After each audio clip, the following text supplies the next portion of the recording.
नव्या पिढीने घेतला वसा भारताला नवीन दिशा देण्याचा। तर चला बघूयात आजच्या सकारात्मक बातम्या। ह्या केवळ बातम्या नाहीत तर सुरुवात आहे एका नव्या परिवर्तनाची। नमस्कार, मी आहे अनुष्का आणि आपण बघत आहात विद्याप्रभात सुबह सवेरे प्राईम टाइम खबरें आप तक। मी आहे मनस्वी आणि आम्ही घेऊन आलो आहोत अशा बातम्या ज्या देशाला घेऊन जात आहेत नव्या परिवर्तनाच्या दिशेने। दीर्घायुष्याचे रहस्य। 101 वर्षांच्या एका डॉक्टरने 100 वर्षापेक्षा जास्त जगण्याचे रहस्य उघड केले आहे। त्यांच्या मते दीर्घायुष्य हे नशिबावर अवलंबून नसून शिस्त साधेपणावर आधारित आहे। लहान आणि सातत्यपूर्ण बदल आरोग्यावर मोठे सकारात्मक परिणाम करू शकतात। कुवैत दिनार जगातील सर्वात मजबूत चलन। अमेरिकन डॉलर, युरो किंवा ब्रिटिश पाउंडपेक्षाही कुवैत दिनारचे मूल्य जास्त आहे। कमी चलनवाढ, उच्च उत्पन्न आणि सकारात्मक व्यापार संतुलनामुळे कुवैतची अर्थव्यवस्था मजबूत झाली आहे। त्यामुळे दिनार हे जगातील सर्वात महागडे चलन ठरले आहे।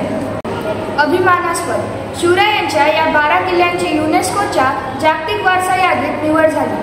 त्यामुळे जागतिक स्तरावर उंचावली भारताची मान, ज्यामध्ये 11 दुर्ग समाविष्ट आहेत। यामुळे भारताला 44वा जागतिक वारसा स्थान प्राप्त झाले आणि यातून मराठा युद्धनयनतेची वैशिष्ट्यपूर्ण ओळख जगाला मिळाली।